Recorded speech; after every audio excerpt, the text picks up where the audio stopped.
Estimados amigos de Draft Consultores, este podcast de hoy es un podcast donde vamos a hablar de meditación, de el desarrollo de los jóvenes, de los padres, que tanto los padres necesitan también meditar para poder apoyar a sus hijos.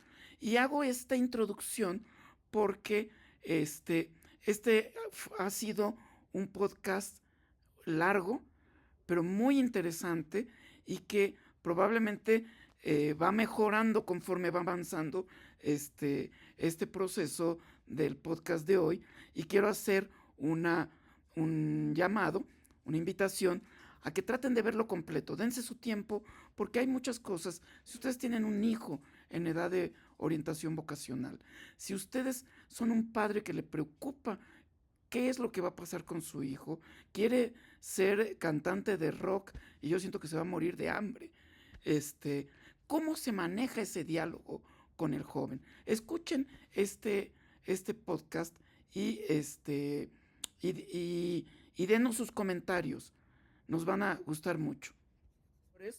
En este proyecto que tenemos con Vivi Siente tu Vocación, hoy tenemos un invitado muy especial, nos vamos a poner místicos, nos vamos a poner a meditar, a hacer viaje hacia el interior, y Ana Paula nos va a presentar quién es nuestro invitado hoy. Ana Paula, bienvenida. Muchísimas gracias, Luis, muchísimas gracias, Robert. Y bueno, pues sí, tengo el gusto de presentar a Kavindu. Kavindu ha sido mi maestro, pues yo llamo que es un maestro de vida, porque con él he aprendido y he experimentado sensaciones, he experimentado reflexiones y la parte de vivir el momento, ¿no? De ser consciente del aquí y el ahora, ¿no? De poder fijarnos como seres humanos en el aquí y el ahora.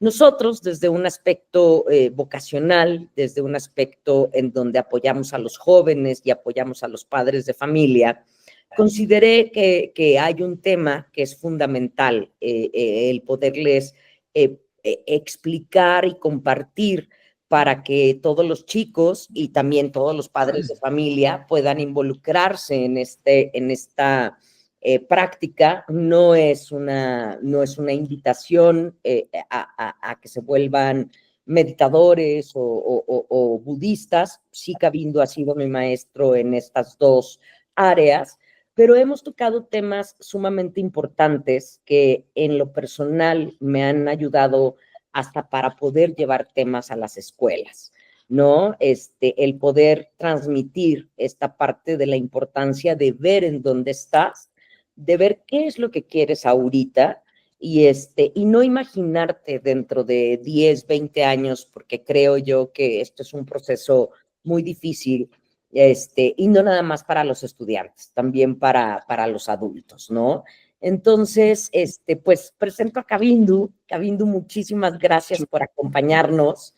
Y bueno, yo quiero hacer la pregunta obligada, que no sé si es la correcta para iniciar la conversación, pero desde tu perspectiva de estudio y de vivencia, ¿qué podrías decirnos que es el autoconocimiento? O sea, ¿cómo podemos interpretar lo que es un proceso de autoconocimiento? Bueno, buenos días para empezar y gracias por invitarme, Luis y Roberto y Ana Paula. Yo encantado de estar con ustedes y pues patear la bola un poco juntos a ver qué sale, ¿verdad? Con estos temas. Mira, mi perspectiva, claro, del autoconocimiento, o de lo que voy a decir que entiendo por autoconocimiento, pues viene en parte de mi vida, ¿no? Y en parte de a lo que me he dedicado, que es, por un lado, la música. Fui compositor muchos años y maestro de música, de composición, en carrera de composición. Y luego me fui metiendo a la meditación y al budismo, y enseño principalmente ahora meditación y budismo también, ¿no? Enseño mindfulness, ¿no? Una práctica de meditación que tiene pues todo un abanico de prácticas. Entonces, mi perspectiva del autoconocimiento viene de todo esa trayectoria, digamos, ¿no? Tanto de mi vida como músico, como maestro de música, luego como meditador y como maestro de meditación, ¿no? Este, Mira, yo creo que el autoconocimiento es la capacidad de crear una mirada sobre uno mismo sin tener ninguna idea preconcebida de qué deberías encontrar y sin tener un deber ser en tu mirada y sin tener ni siquiera una expectativa de qué vas a encontrar. O sea, el autoconocimiento se basa en una mirada o una conciencia imparcial de ti mismo. O podrías decir que es como una mirada objetiva a tu subjetividad. Claro, objetiva es relativo. En un ser humano no existe la objetividad 100% en un ser humano, pero puedes tener una mirada como más imparcial con respecto a tu propia experiencia. Y esto es lo que te permite conocer cómo funciona tu mente, qué emociones surgen y conocerte. Y sí es un acto que implica mucho sentarte a meditar con una diversidad de prácticas, no solo estar en el momento presente, por lo que comentaste ahorita. Esa es una parte importante de aprender a estar en el momento presente, porque esa nutre mucho tu capacidad de transformarte. Porque en la medida que tú te la pasas repitiendo lo mismo que ya tienes en tu base de datos mental, te empiezas a limitar y a repetir. Pero cuando aprendes a estar en el momento presente, abres tu mirada y tu mente para recibir nueva información, nuevas experiencias y estar abierto a algo desconocido. Pues la meditación realmente es una apertura a lo desconocido para que puedas refrescar y actualizar tu misma base de datos de experiencia que tienes. Entonces, es muy importante esa parte. Y la dan, no nada más la meditación da eso, cualquier cosa que aprendas. Y ahora, hace rato me comentaban del programa de encampamento. Esas son experiencias también muy enriquecedoras que te dan información nueva, experiencias nuevas y te nutren, ¿no? Pero la meditación tiene algo en particular que es que te permite verte a ti mismo y sobre todo en un momento de inacción.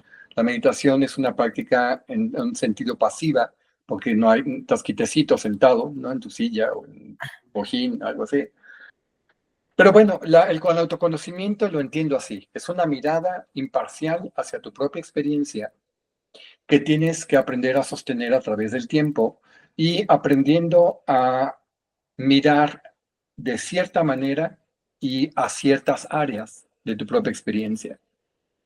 Y es en la medida que esa cierta manera de mirar y esas ciertas áreas, tú las continúas visitando con disciplina, como tú dijiste, no es una cosa de 5 minutos y ya, ¿no?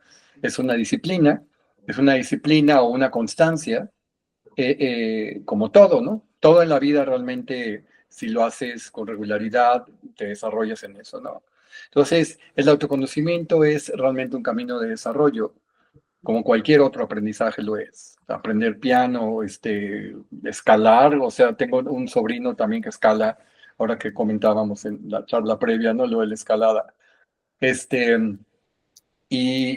O sea, lo hace tanto y he visto videos que de repente postea y digo, wow, ¿cómo hace eso? O sea, increíble, porque ahí anda así en las rocas, ¿no?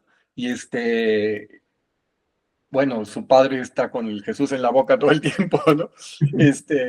Pero me doy cuenta es que lo haces diario y te vuelves bueno. El autoconocimiento es igual. Es una mirada imparcial hacia tu propia experiencia, no juiciosa, sin expectativas, sin deberes seres, sin nada más que una mirada continua, incluso silenciosa, hacia ti mismo. O sea, aprender a observarte y a verte, tanto en quietud, que es lo que haces en meditación, y por extensión en la vida cotidiana. Que Oye, vayas teniendo una capacidad de estar consciente de ti en los diferentes momentos. oye, Kabindo, yo pienso que, como lo has dicho, todos podemos aprender a conocernos a nosotros mismos por diferentes medios. Algunos irán al consultorio de terapia con el psicólogo. Algunos se irán a la punta del cerro y verán un amanecer en la montaña. Exacto. Tu sobrino se trepa a las rocas, y ahí genera un autoconocimiento. Pero, y esta pregunta también se la voy a hacer a Roberto. ¿Cómo es el proceso de la meditación? O sea, ¿tiene un protocolo, tiene un sentido, tiene un camino por la respiración, etcétera? Que nos platiques un poco, Ya en para sí quien nunca lo técnicamente. ha hecho, y quizás Roberto también complemente con su experiencia en estos mismos entornos, ¿no? Pues mira, hay muchas maneras de meditar, pero yo lo aproximo principalmente a través de la práctica de conciencia plena o mindfulness, como se le llama ahora incluso en español, ¿no? Mindfulness, que es un término inglés, que traduce un término antiguo, ¿no? De la meditación budista. Y es una meditación que es muy antigua, pero que se ha ido actualizando e investigando en términos de neurociencias, y entonces ya se entiende mejor por qué tiene el efecto y beneficio que tiene. Y la manera en que funciona es bastante simple. Consiste en que te sientes quietecito, lo mejor que puedas estar quietecito, ¿verdad? Cómodo, y que puedes hacerlo con ojos cerrados, abiertos, y que empieces a prestar atención internamente a tu experiencia. Que sientas tu cuerpo, que te des cuenta de las sensaciones que surgen, que notes cualquier emoción o sentimiento que se presente, cualquier pensamiento que aparezca. Y vas aprendiendo a desarrollar la capacidad de observar todo esto y también los sonidos que lleguen, toda tu experiencia. Tu experiencia de cada momento es cuerpo, emociones, mente, sonidos, los sentidos, ¿no? Los 5 sentidos de tu mente. Entonces, estás observando eso de una manera lo más continua posible, y cuando te distraes, pues sueltas la distracción y vuelves a observar. Y esa observación la haces, es prestar atención, ¿no? Es prestarte atención a lo que estás sintiendo y experimentando, sin opinar nada, sin decir nada, sin juzgar nada, sin tener ninguna expectativa, sin rechazar nada de lo que estás sintiendo, porque tú quieres volverte, en cierto sentido, un espectador de ti mismo durante un rato. Entonces tú tienes una mirada como no intrusiva en un sentido, poquito figurado, ¿no? Pero hasta cierto punto es así, ¿no? Es una mirada no intrusiva hacia tu propia experiencia, en la cual notas lo que surge y notas que toda tu experiencia surge y pasa. Y estás en eso. Esa es como la práctica fundamental. Y esa es una base, y uno hace mucho esa práctica, ¿no? Muchísimas veces. O sea, son cientos, miles de horas que haces esto, ¿no? Pero en otras meditaciones, esta parte que dije ahorita es solo una base sobre la cual haces una indagación, como se le conoce, ¿no? Una indagación sobre algunos aspectos específicos de tu mente o tus emociones. Entonces, esa es otra parte un poco más avanzada de la práctica, eh, y que no tienes que hacer diario, pero que conviene que la hagas con cierta frecuencia, porque es la que te permite crear una mirada un poquito más profunda y más filosa hacia tus propios procesos mentales y emocionales. Y en esa mirada que tú estás llevando hacia adentro, sintiéndote en tus 15, 20, 30 minutos que lo haces, simplemente te vas a dar cuenta que el autoconocimiento no es solo aprender a mirarte imparcialmente como un espectador y darte cuenta que hay allí y ya sabes lo que hay, sino que la misma manera de verte a ti te transforma. La misma manera de tú darte cuenta de lo que estás observando que surge en tu experiencia, va generando un profundo cambio en ti. En muchos sentidos, en muchas dimensiones, va ocurriendo este cambio. Por lo cual estas meditaciones son muy favorecidas casi para cualquier cosa. Yo las enseño en escuelas incluso, ¿no? He formado como cerca de 200 maestros de escuelas primaria, secundaria, prepa, para que en sus salones de clase hagan un ratito de meditación así, ¿no? No le llamas meditación, se llama prácticas de atención plena. Prácticas de atención plena, 5 o 10 minutos que hagan en el salón de clase, y hay prácticas para diferentes momentos de la escuela, como por ejemplo regresando del recreo es cierta práctica, antes de un examen es cierta práctica, cuando van a aprender algo nuevo es cierta práctica, cuando hay como turbulencia emocional es otro tipo de práctica, cuando hay sufrimiento por algo que le ocurrió a alguien, familiar o un compañero de escuela, es otro tipo de práctica, ¿no? O sea, puedes tú como ir usando una diversidad de prácticas según lo que está ocurriendo en la vida de las personas. Pero bueno, ya me sobreextendí, ¿no? Preguntabas cuál es la dinámica, cuál es la técnica en sí, es observarte a ti mismo, es fundamentalmente, en silencio, sentadito. Sí, tu respiración es una parte importante que observas y te ayuda a centrarte y a mantenerte más constante, pero pronto tienes que incluir más que nomás la respiración. Si solo te centras en la respiración, se hace muy chiquita tu meditación. Tienes que notar la meditación, pero también notar los pensamientos y notar las emociones y notar cómo todo lo que surge en tu mente en cualquier momento y simplemente observarlo y notar cómo viene y pasa, sin añadirle nada, sin enfrascarte con ello, sin elaborarlo más, ¿no? En lo cual difiere con la terapia.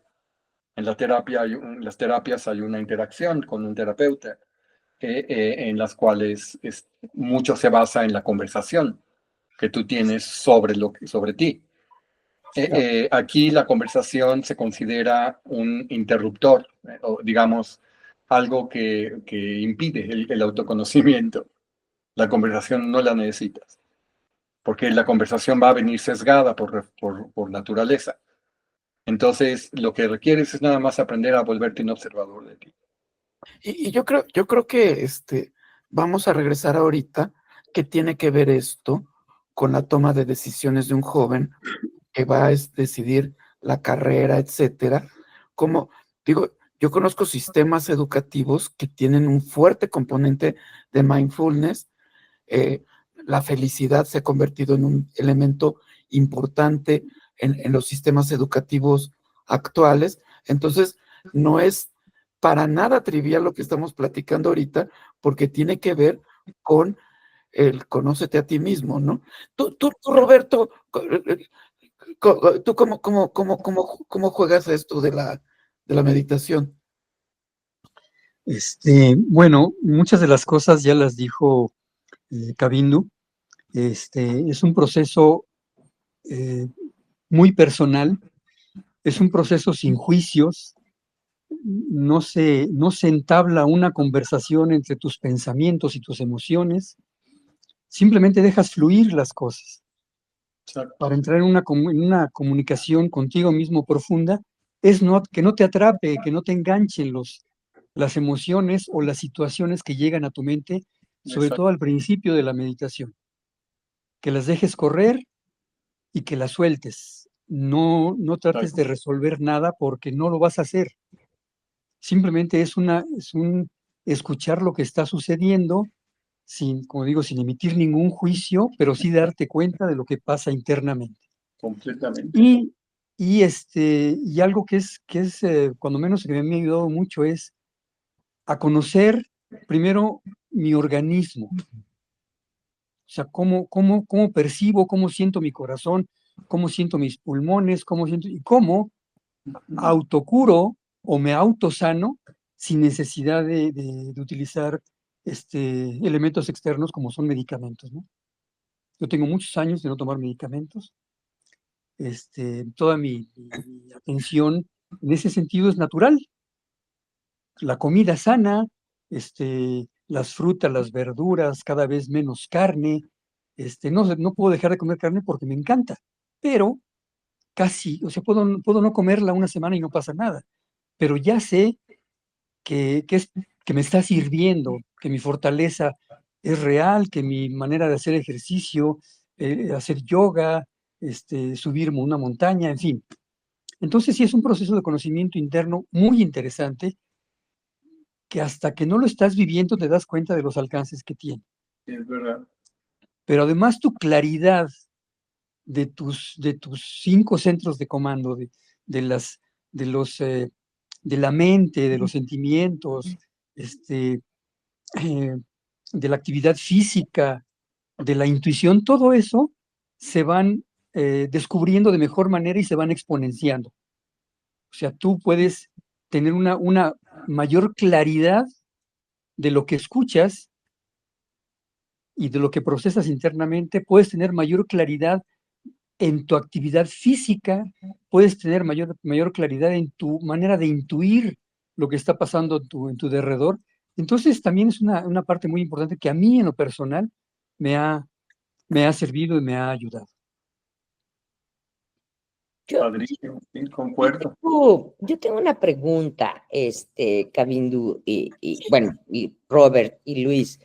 Eh, hablo, perdón que lo hable desde un aspecto personal, pero yo he sido por muchos años, digámoslo de alguna forma, con las escuelas, como una interlocutora, ¿no? De las necesidades que tiene el joven, con la comunicación hacia el docente y qué es lo que se le puede dar al estudiante. Mi pregunta va hacia esta parte, al escucharlos, el proceso de autoconocimiento es conveniente que se haga de manera sola, o sea, que no haya, yo por ejemplo, con este programa de Siente y Vive tu Vocación, descubríamos algo muy bonito, que es que en vez de que le digas al estudiante, oye, tus resultados son estos y este es el abanico, ¿no? De lo que puedes seleccionar, descubrimos que con Siente y Vive tu Vocación lo que hacíamos era un proceso al revés. En vez de que la información le llegara al estudiante desde afuera, el estudiante descubre la información desde adentro y ya lo llevamos a un proceso de investigación para lo que quiere hacer desde el aspecto externo. Camindu, ¿es favorable o es benéfico dejar al estudiante? O sea, sí aportarle una forma, pero sí comunicarle que es un proceso unitario, ¿no? Un proceso individual, al igual que pues, con los papás, ¿no? O sea, esta parte en donde no exista la interlocución y lo que tú mencionabas, ¿no? Esta parte de cuando vas a terapia, pues hay una plática y pues, puede dejar hasta de ser objetiva. ¿Cómo podríamos llevar al estudiante a ese proceso de autoconocimiento sin ser un interruptor de información?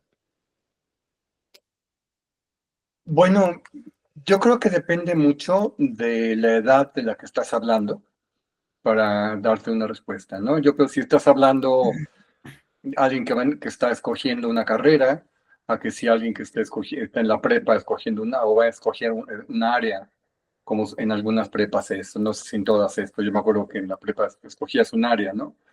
No el primer año, pero el segundo año empezabas a tener un énfasis en el CCH donde yo estudié, ¿no? Había un énfasis. Entonces te ibas más hacia las ciencias o las humanidades, era una opción muy simple, ¿no? Es distinto a un chico de primaria, ¿no? O sea, son momentos muy diferentes en la vida de una persona. Yo creo que desde mi perspectiva, el autoconocimiento necesario para poder tener una cierta mirada hacia la vocación requiere primero que tengas experiencias de vida. No puedes tener una mirada hacia vocación de la nada. Tienes que tener una base de experiencia de la cual va a surgir. Esa base de experiencia puede venir de la familia, como por ejemplo muchos músicos es el caso, ¿no? En mi caso, aunque mi familia no eran músicos, bueno, una abuela sí era pianista, pero había música, mucha música en mi familia, se escuchaba mucho, ¿no? Y esta abuela pues fue un poquito presente en cierta época de mi vida y a mí me maravilló mucho y luego una novia de un hermano y esas cosas como que te prenden y te jalan, ¿no? O sea, yo no hubiera podido decir que quería ser músico sin esas experiencias con músicos. O sea, de mi mamá llevarme a la sinfónica y yo ver un solista y llevarme al teatro y llevarme acá. Y es cuando dices, wow. Por eso me encantó una vez platicando contigo, Ana Paula, que me dijiste, llevamos a los chicos a que vean que a un chef trabajando, que vean un ingeniero diseñando, que vean a un arquitecto en el sitio de obra, que hablen, incluso algunas veces que estuve en los programas grandotes que hacías, que invitabas gente que había logrado cosas, yo decía, qué padre, porque esas son las experiencias que hacen que los chicos puedan conectarse con algo que les inspire y les llama como para al menos en una primera fase de su vida orientarse en esa dirección. Digo, porque una primera fase, porque la vida cambia. O sea, yo de entrada, mi carrera es compositor y ahora me dedico a la meditación desde hace un montón de años, ¿no? Pero yo creo que tienen que tener experiencias, pues, los chicos, ¿no? Y de allí, entonces, es probable, es posible hacer algo. Ahora, la parte de autoconocimiento, ¿cómo juega en estos momentos? Y en estas diferentes etapas, ¿no? Digamos. Yo creo que cuando eres, por ejemplo, a punto de entrar a una carrera, tiende a haber muchísimo más énfasis, tanto en las familias como en el individuo, en los alumnos y alumnas, en de qué van a vivir. O sea, yo recuerdo las conversaciones con mi papá. Mi papá no quería que yo fuera músico. Yo me tuve que ir de la casa para ser músico. Papá decía, no, no, tú tienes que ser ingeniero o arquitecto o esto, que yo veo que eres bueno para eso. También en una época te jaló mucho el dibujo y luego te interesó la medicina y ¿por qué no haces bien esto y esto? No, papá, yo quiero ser músico. No, no, no. Entonces, pero yo estaba completamente, o sea, yo tenía 100% certeza de que yo quería ser músico y lo iba a hacer y de eso iba a vivir. No tenía la menor duda que era posible. Por más dudas que mi papá tuviera de que uno se iba a morir de hambre, ¿no? Y pues me tuve que ir de casa y eso en cierto sentido me ayudó porque me tomé alas, ¿no? Para hacerlo. Pero tenía muchísima claridad de que quería seguir ese camino. O sea, he conocido muchos chicos, por ejemplo, que ya yo dando clases de música en una escuela donde di muchos años,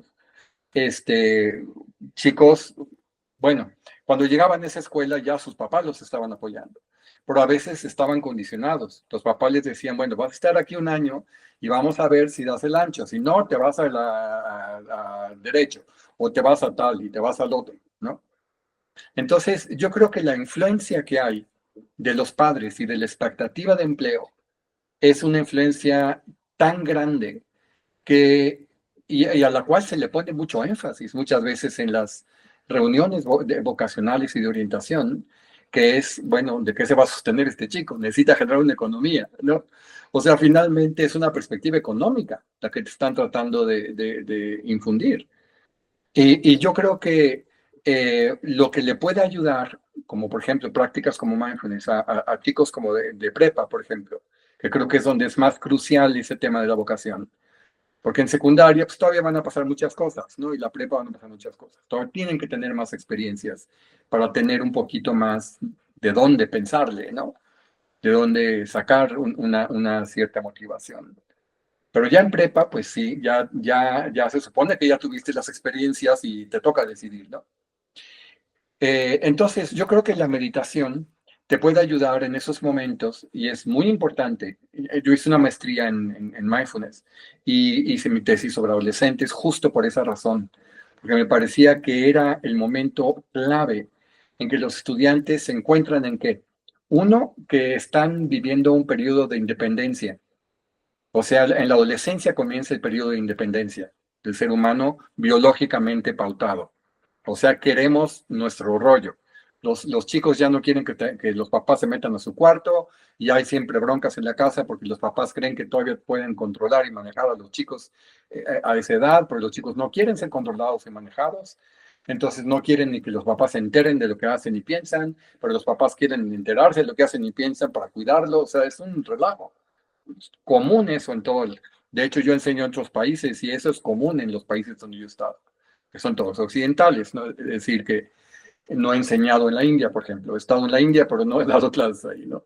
No sé cómo será distinto esta experiencia de estudiantes. Pero bueno, creo que la meditación lo que puede hacer es disminuir la cantidad de presión externa que están recibiendo para que tengan una economía, para que cumplan el deseo de papá de que seas mejor que yo, que es un tema muy común entre los padres, que me superes a veces, ¿no? O que cuando menos seas como yo. O de género, ¿no? De que tú eres mujer, entonces no importa qué carrera, de todos modos te vas a casar y ya por ahí se va a ir tu vida, ¿no? O sea, que esos imperativos sociales y económicos y de presión de tu familia puedan disminuirse lo más posible, de manera que puedas, a partir de las experiencias que ya tuviste, poder conectarte con, yo diría que tres aspectos fundamentales para poder tú escoger al menos la siguiente fase de tu vida de algunos cuantos años. Y a mí me gusta utilizar un poquito lo saco del Ikigai, que seguro conoces el Ikigai. Estos tres elementos del Ikigai, porque hay cuatro, ¿no? El Ikigai es una especie de matriz, es un tema japonés, ¿no? Es una matriz de cuatro aspectos de ti que cuando se juntan dan un sentido a la vida, ¿no? Uno es, ¿para qué eres bueno? ¿Para qué eres bueno que se te da naturalmente? ¿Qué se te da fácil? Te oí hace rato decir, una chica en la conversación que tuvimos, creo que antes, ¿no? Que se le da muy fácil muchas cosas, ¿no? Pero que pues, de todos modos no se sentía muy motivada para seguir ninguna de ellas, ¿no? Entonces, bueno, se le da fácil estudiar, podrías decir. Definitivo. Entonces, eso es lo que se le da fácil. No es nomás que se le da fácil la matemática y la aritmética y los idiomas, ¿no? Pero bueno, un lado es qué se te da fácil, qué se te da bien, en qué fluyes con cierta naturalidad casi desde que eres chico. Y a mí me gusta mucho como que aún en jóvenes que están a punto de entrar a la universidad, conecten con lo que desde chicos les llamaba, porque eso es lo que está más profundamente arraigado en ellos de sus experiencias. Y eso va a tener una base muy profunda, experiencial, existencial en ellos, ¿no? Entonces, ¿qué es lo que se te da? Pues, fácil, digamos, ¿no? Y luego la segunda es, ¿qué es aquello que te gusta mucho hacer y que lo haces porque a ti te gusta? No porque papá dice, ni porque mamá dice, ni porque crees que te va a granjear aprobación de otros, sino lo que tú por ti haces porque a ti te da sentido y placer hacerlo. Entonces son dos cosas distintas. ¿Para qué eres bueno? ¿Y qué te gusta? ¿Qué te gusta hacer? Y a veces son más de una cosa, ¿eh? Esto que estoy diciendo, este ejercicio cada vez te puede dar una respuesta diferente. Y la tercera es, ¿qué tú crees que al mundo le hace falta? Claro. O dicho de otra manera, ¿qué tú crees que te gustaría poder aportar o contribuir? ¿O qué le hace falta al mundo como tú lo ves? Claro. Estas tres, la cuarta que yo a veces no la uso en el tema de las vocaciones, es ¿para qué cosas te pueden pagar ahorita? Ok. Sí, ¿Para qué cosa que tú sabes hacer te lo pagaría alguien ahorita? Eso no se los hago a los jóvenes antes de entrar a la universidad porque para que quitarles la presión económica, que muchas veces es su factor decisivo, es correcto. pero los hace que se metan por la zanahoria de la economía, pero los hace que descuiden esos otros lados. Para que eres bueno, que te gusta y que crees que necesita el mundo. Entonces entras a una carrera dejando atrás tres partes de ti fundamentales. Te puedes meter una carrera que ni te gusta mucho, ni eres muy bueno para ella, ni crees que es lo que necesita el mundo, pero dicen que hay dinero. Y como tus papás ponen tanto énfasis en el dinero, pues entonces te vas para allá. Entonces, en corto, creo que la meditación te puede hacer que reduzcas la cantidad de presión socioeconómica y familiar y expectativas y demás, para que puedas conectarte con tus propias experiencias que has tenido y poder conectarte con esas tres primeras preguntas. Oye, Cabindo, justamente en este proceso en donde, cuando entra en meditación el joven, lo que está empezando es quitarse ruido y poder enfocarse plenamente en qué es lo que es el mindfulness. A mí me costaba mucho trabajo entrar en meditación y poder enfocarme, que creo que era el mayor de los problemas. Pero digamos, ¿cuál sería el ruido que lo tienen los chicos, los jóvenes? Las expectativas de mis papás, mis expectativas, las del medio, el medio social, que es lo que es lo que puede esperar de mí, pero también hay expectativas de los papás, ¿sí? Todos los papás y los que nos escuchan quieren hacer lo mejor por su hijo, y hay veces que terminas por meter las cuatro y solamente generas presión. También para los padres podría haber este proceso de meditación para Sí, hacer una guía menos neurótica, más relajada, que pueda realmente ponerse en el lugar del hijo. O sea, cambiar el tradicional rol que toma el padre, que como tú has dicho, está preocupado del dinero, y si nos preocupáramos del dinero nada más todo el tiempo, no habríamos tenido un Nobel de Literatura en Octavio Paz, no habríamos tenido grandes músicos que decidieron emprender su camino. Quiere decir que el dinero puede caer de cualquier lado o puede no caer, ¿sí? Entonces, ¿cómo ayudar a los padres, a orientar a los padres para que puedan orientar a sus hijos? Entonces, mira, sí, yo creo que meditar es importante, pero es en un contexto de ciertas conversaciones, ¿no? De ciertos temas. Yo creo que uno es reducirles la presión del dinero a los padres, lo cual no todo el mundo está dispuesto a escuchar. Yo he dado muchas charlas para padres de familia en escuelas y vienen más, bueno, vienen más las madres de familia que los padres, ahora sí, cambiando de géneros, ¿no? Los padres no vienen tanto, pero bajarle la presión económica y la expectativa de lograr y de resultado y de logro es muy importante.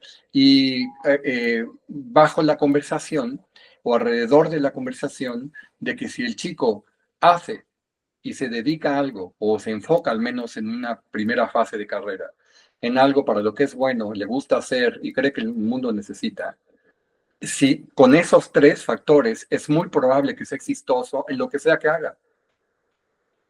Como decía Ana Paula, o sea, en las calles, en los semáforos, en los restaurantes, hay profesiones por todos lados, ¿me entiendes?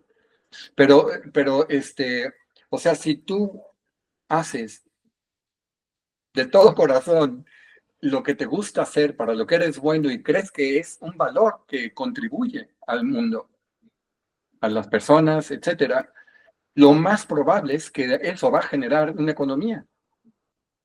La economía normalmente, si uno estudia la economía, el origen de la historia de la economía, así surgió la economía.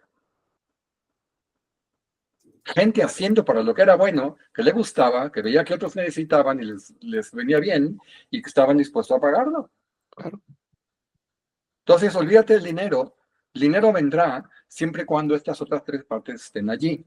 Pero muchas veces lo que pasa con los padres es que como su historia personal es esto es exitoso y esto da dinero, y ellos muchas veces tuvieron la misma presión de sus propios padres, pues eso es lo que conocen, ¿no? Entonces hay que ayudarle al entorno familiar a que disminuya esa presión. Oye, pero ¿no también hay un sentido todavía más profundo que solamente el económico?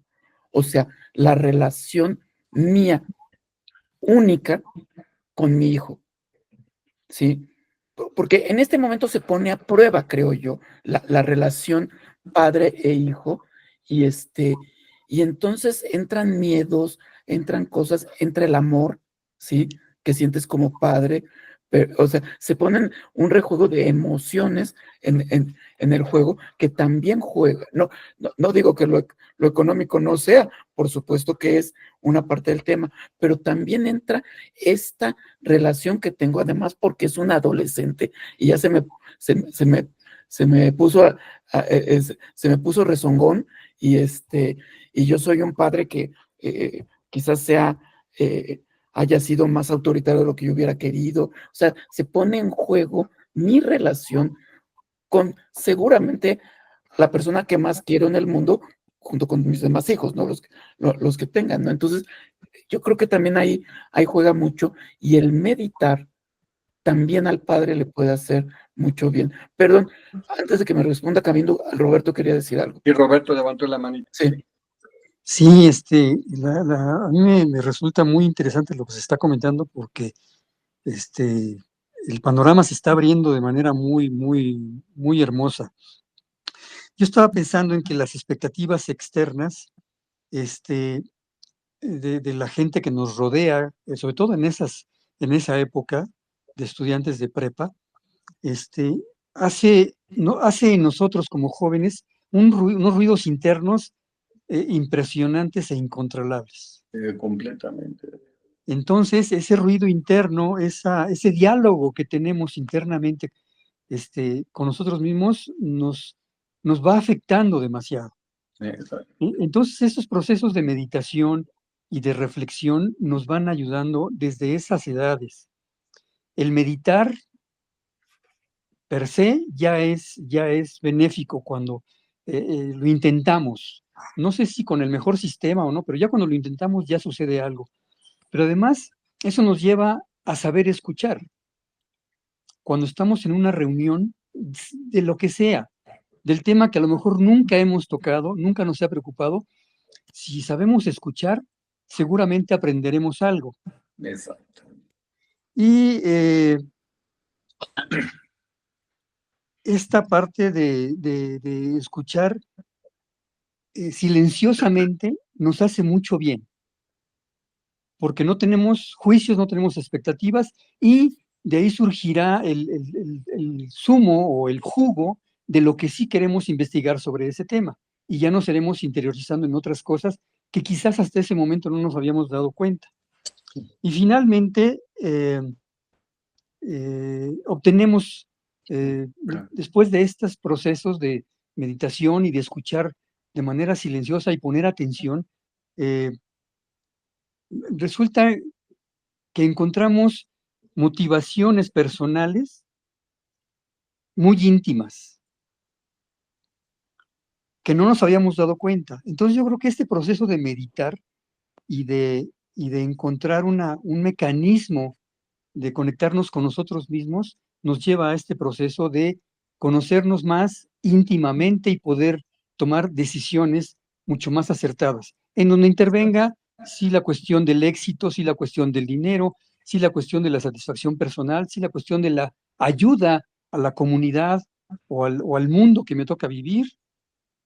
Entonces yo creo que sí es muy importante este tema, que no es fácil tocarlo con los muchachos y no es fácil que los muchachos lo desarrollen, porque la meditación requiere de constancia y de disciplina. Sí, sí. Y encontrar un bienestar, ¿no? Que eso es parte de lo que estamos buscando con todos los chicos de preparatoria que van para la universidad y los de la universidad que van para el mundo laboral, pues que realmente puedan situarse en una situación de bienestar en todos los sentidos, que no solo es la económica, ¿no? Creo que se atraviesan muchos, muchos caminos, y por eso es la necesidad de ir experimentando e ir, lo que comentabas al principio, ¿no, Kalindu? De ir rescatando experiencias, porque eso es lo que te va a ir moldeando para las cosas y decisiones que vas tomando. No, o sea, yo siempre he pensado que, claro, la decisión de tomar una dirección hacia una profesión sí es importante, sí es una de las decisiones primarias que más te impactan, pero la realidad es que la vida está hecha de decisiones, ¿no? Y siempre vamos a ir tomando decisiones. Entonces, si tienes un proceso bien llevado de autoconocimiento, creo que te abres muchas puertas o te entra mucha luz para saber hacia dónde caminar, Sí, ¿no? sí. Y fíjate que un poco tomando, volviendo un poquito al punto de con los padres, ¿no? Porque decía Luis, los padres también, ¿cómo les puede ayudar, no? Y Roberto un poco hizo un segue ahí, ¿no? Con el comentario de meditación y de autoconocimiento y de observarse y de escuchar, ¿no? Me encantó mucho lo que dijiste, Roberto, de escuchar y escucharse, Gracias. y cómo de ahí puede venir una mirada más profunda, que descubras motivadores incluso, ¿no? Yo diría que con los padres, lo que la meditación puede hacer es volverlos mejores escuchas de sus hijos. Quiero tomar tu tema de escuchar, porque los padres casi no escuchan a sus hijos. No sabes cuántos alumnos tengo que tienen hijos adolescentes y que me piden hablar conmigo porque tienen rollos con sus hijos adolescentes, ¿no? Claro, sí, sí, sí. Y lo que me doy cuenta en la gran mayoría de los casos, creo que casi sin excepción, es que no escuchan a sus hijos. Creen que los hijos tienen que escucharlos a ellos y que tienen que entenderlos a ellos. Y no se dan cuenta que eso está impidiendo realmente que el hijo uno pueda darse a conocer a su padre o a su madre, ¿no? O sea, que no tenga ni siquiera la volición de presentar algo de sus inquietudes a sus padres, porque los otros le están, no escuchan, básicamente no escuchan. Entonces, yo creo que el padre padre y madre tienen que volverse mejores escuchas de sus hijos y comprender además las diferentes fases de desarrollo en que se encuentran. Claro. Sobre todo entender, por ejemplo, por eso cuando mencionas lo de psicoeducación antes, en nuestra conversación previa, la importancia de acompañarlos con un proceso psicoeducativo. Y yo creo que a los padres hay que acompañarlos en un proceso de psicoeducativo para que Sí. entiendan el periodo de desarrollo en el que se encuentra su hijo en ese momento. Porque quieren tener un montón de control sobre chicos que biológicamente ya están pautados para ser independientes, pero que en la manera en que se ha estructurado la sociedad apenas van a entrar a una carrera, ¿me entiendes? Entonces, creo que tienen que los padres aprender a escuchar a sus hijos y dejar de pensar que el hijo es el que los tiene que escuchar y hacer lo que ellos dicen. Eso es súper importante. Claro que muchas veces he escuchado padres que me dicen, sí, pero si hago eso, se va a ir con sus amigos a fumar marihuana y a darse a yo qué sé, y se va a perder y no va a hacer nada, ¿no? O sea, sí lo hacen por miedo y en efecto también hay amor allí y un intento de cuidado, como bien dices, ¿no, Luis?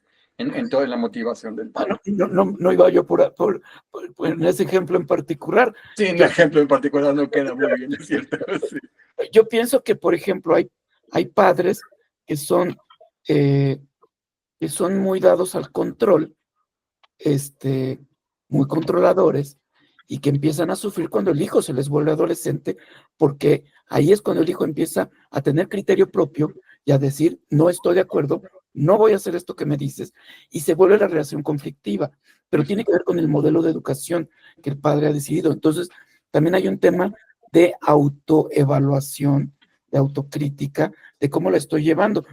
Vivimos en una sociedad, y siempre lo digo, en donde a los adolescentes, de entrada la palabra adolescente es una descalificación. Adolece, ¿de qué adolece? Están completos.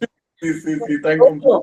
Están descubriendo el amor, están descubriendo la vida. A mí me parece la mejor etapa de la vida si tienes un buen padre al lado, si tienes un padre que te escuche. Pero padres que, por ejemplo, dicen, ya no adolescente, aborrecentes, y lo dicen así coloquialmente, dices, me doy, o sea, tenemos que cambiar y tenemos que hacer una escuela de padres y que esos padres también tengan esa capacidad de meditar, de bajarle al ruido y de lo que tú dices, o sea, no escuchar al hijo, qué es lo que el hijo tiene que decir, y depositar en el hijo la responsabilidad sobre su vida. Yo creo que son todos esos elementos. Ahorita yo pensaba, y de pronto me brincó Kung Fu Panda. Y yo dije, ese es el mejor ejemplo de lo que te puedo decir. Es un oso que sería el adolescente, el más chabacano que te puedes encontrar en la prepa, pero en esta historia, él es el elegido. O sea, hay algo en su interior diferente al resto, ¿sí? Y es lo que la meditación, el estar en esta historia, que obviamente es una historia, que tiene muchos elementos, pero es una historia para Disney, ¿no? Bueno, no creo que no es de Disney, pero es interesante cómo lo que está dentro, ese es el descubrimiento que tiene que hacer el joven. ¿Qué es lo que está atrás de él, ¿no? Exacto. Ahora, fíjate que quiero tocar una cosita, si nos queda un momentito. Porque yo mismo metí el tema de enfocarme en la adolescencia por el tema de, bueno, en la juventud, ¿verdad? En la juventud que está a punto de entrar a la universidad, porque es un tema donde la decisión tiende a ser un poquito más intensa o los temas alrededor de la decisión de ese paso, ¿no? Yo creo que hay que irse a la infancia, porque luego los padres se encuentran con un adolescente que ya es de cierta manera y no se dan cuenta cuánto de ese adolescente es en gran parte, no 100% por supuesto, pero en gran parte producto de esa familia que ese niño vivió. Claro, claro. Entonces, realmente la relación entre los padre y madre, hijo y hermanos y todo eso se tiene que crear desde muy temprana edad. Pero claro, una escuela para padres sería importantísima, porque la mayoría de los padres realmente, yo lo veo con mis padres que hicieron lo mejor que pudieron, todos hacen lo mejor que pueden, todos los padres hacen lo mejor que pueden con lo que tienen, y con lo que vivieron, y con los niños que ellos fueron. Ellos están modelando una educación que recibieron y una cultura de la que vienen, ¿no? Entonces, yo creo que realmente hay que entrenar y psicoeducar a los padres a entender cómo crear una relación sana con los niños desde chiquitos, porque eso es lo que va a ser más fácil que a la hora de la independencia y del no me controles, sea una mejor relación la que tengan con ellos. Pero si ya de niños y en los primeros 8 o 10 años de vida, sobre todo los más chiquitos, fue muy conflictiva la relación con los padres o en la familia o de los padres entre sí, y hay mucha violencia, hubo mucho abuso, hubo mucho estrés, ya tienes un niño desregulado, que a la hora que venga la independencia, puede eso ser un factor que dificulte aún más, no solo la comunicación entre padres y hijos, sino el conocerse a sí mismos, porque van a estar más sujetos a estados mentales más aflictivos, de más ansiedad y probablemente, no necesariamente, con menos claridad sobre qué rumbo seguir en la vida, ¿no? Claro. Nada, Pues, padrísimo. pues yo siento que podemos estar horas y horas bordando sobre el tema y pues bueno, ahorita Roberto que quiere participar, pero ciertamente tenemos que ahorita empezar como a hacer un cierre de, de esta sesión. Yo ahorita, por ejemplo, pienso mucho en nuestra propuesta de Vive y Siente tu Vocación. O sea, tenerlos en campamento a los jóvenes y en ese campamento poderlos hacer meditar, ¿sí? Y en el entorno de naturaleza, de aire libre. Se presta mucho. Yo creo que es un espacio ideal para llevarlos a esta meditación profunda, trascendente, ¿sí? Que los ligue a su futuro, que los ligue a ellos mismos, a sus padres, ¿sí? De una manera diferente, ¿no? Roberto. Sí, ahorita como conclusión mía, estaba yo pensando en esto, tocamos temas de meditar, de escuchar, y me llegó un concepto que se me hizo muy interesante, que es también el regocijarse de manera silenciosa.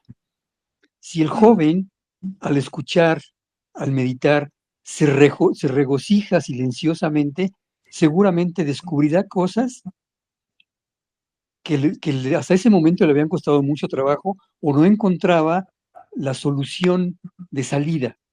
Y quizás con estas dos, con la meditación y el saber escuchar, también surge ese regocijo silencioso y que ya lo pueda después externar con sus propias palabras y poder decir, yo quiero esto o me gustaría esto por estas razones.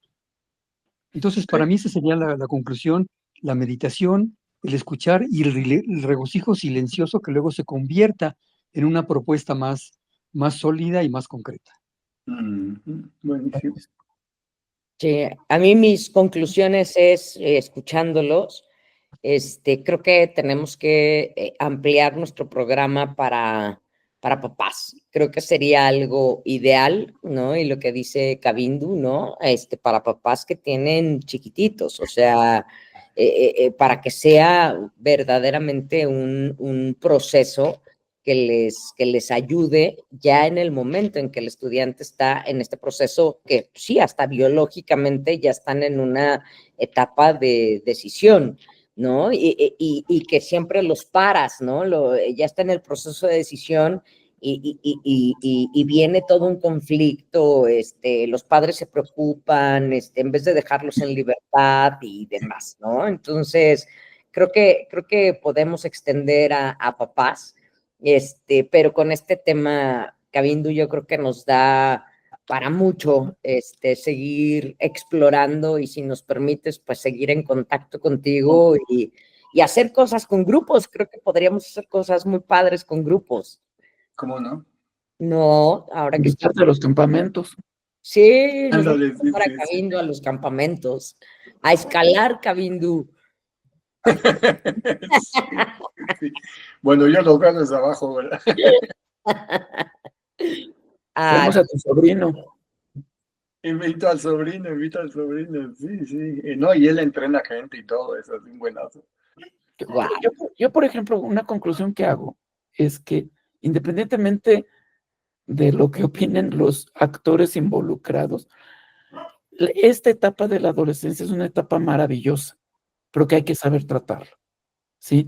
Que hay que saber darle al joven, yo he aprendido en esto de la educación que el joven hay que darle oportunidad a la independencia, pero también de pronto hay que estar atento a qué está haciendo, porque para eso eres adulto, ¿no? Sí, claro. Y el papá tiene que aprender a desprenderse, a deseducarse, a reeducarse, a reconstituirse ante su Exacto, hijo, ¿no? exacto, sí, sí, buenísimo, sí, lo que estás diciendo. Y fíjate que yo un poco concluiría con esto, que más que conclusión tal vez de lo que dije, es como una especie de corolario tal vez, ¿no? Pero es esto. Ahorita que dijiste de dejarlos libres, ¿no? En lugar de dejarlos libres, dijiste Ana Paula, ¿no? Yo creo que muchos padres confunden darle espacio y libertad a mi hijo con no hacerle caso y no prestarle atención y no estar ahí para cuidarlo, que es lo que está tocando ahorita Luis. Entonces, me encanta eso. Yo creo que es saber escuchar al adolescente. Y claro, el joven aprender a escucharse a sí mismo a través de diferentes experiencias, como los campamentos, como sentarse a contemplar incluso las estrellas o el fuego o la llama. Hay muchas maneras de hacer prácticas, ¿no? Con jóvenes. Pero creo que los padres tienen que captar que escuchar y darle libertad y ayudar y crear el espacio para que los chicos tomen decisiones y enfrenten las consecuencias de sus decisiones es crucial. Y eso no implica que tú no estás allí atento para cuidar, porque tú llevas más vida, como bien dice Luis, tú eres el adulto, ¿no? O sea, tú tienes que poder quitarte de allí y estar allí al mismo tiempo. Sí, es un súper reto. Y yo creo que eso mismo tiene que aprender a hacerlo el adolescente consigo mismo. Sí, Si porque me permiten, esta última gran frase de Cavindu me gustó mucho. Estar ahí y hacerte a un lado. Ujú. Está súper. sí, y entender que los niños llegan sin instructivo, pero nosotros también no tenemos instructivo de nosotros mismos, ¿no? Entonces, es un proceso de descubrimiento en la vida lo que tenemos que hacer, pero que entienda, por un lado, el papá que tiene que descubrir cómo enseñar, tiene que descubrirse él y tiene que aprender a cambiar, ¿sí? En favor de su hijo, creo yo, De acuerdísimo. cuando hay necesidad. Y del hijo, de descubrir que la independencia está ahí y la responsabilidad sobre ella también. Vienen juntos, claro. ¿Sí? Entonces,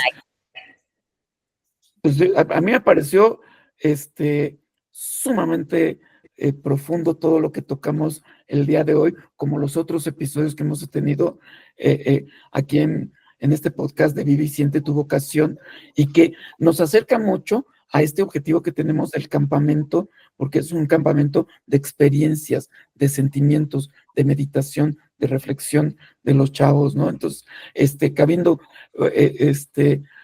regocijándonos, como dice Roberto, de tu presencia el día de hoy, y pues muchas gracias por acompañarnos. Pues gracias, Luis y Roberto y Ana Paula por esta tan bonita conversación y espero que sea útil para quien la escuche, chicos, medianos y grandes. ¿Verdad? Seguro que sí. Ya, yo te agradezco mucho, Cabindo, muchísimo. Muchísimo tus enseñanzas, el espacio, todo, y bueno, que ahora lo podamos extender a Vive y Siente tu Vocación. Creo que esta parte de descubrimiento para los jóvenes y para los papás va a ser algo súper bonito. Perfecto. Muchas gracias. Muchas gracias, Cabindo. Gracias. Muchas gracias, Cabindo, y verdaderamente complacido y agradecido con tu presencia y con tus comentarios. Igualmente, Roberto, me encantó. A mí me gustaría cerrar. El otro día voy a comprarle ropa a mi hijo de 15 años. Y resulta que en la sección de jóvenes, era a partir de 18. No tienen sección de jóvenes, de adolescentes. O sea, son niños antes de eso. No, porque los niños terminan en 16. O sea, hay un rango. Hay un huequito ahí. Pero entonces, todavía niños no le va. O sea, como que hasta ahí, no. Es una sociedad que tiene como No existen. En blur, como si no existieran. Y dices, qué barbaridad, tenemos que cambiar ese concepto, tiene que ser tan importantes como el resto de la sociedad, y en un momento el más crítico de decisiones, ¿no? Entonces, pues bueno, muchas gracias por todo. Gracias, Cabindo. Gracias, chicos, que estén Y muy bien. seguimos aquí en Draft Consultores.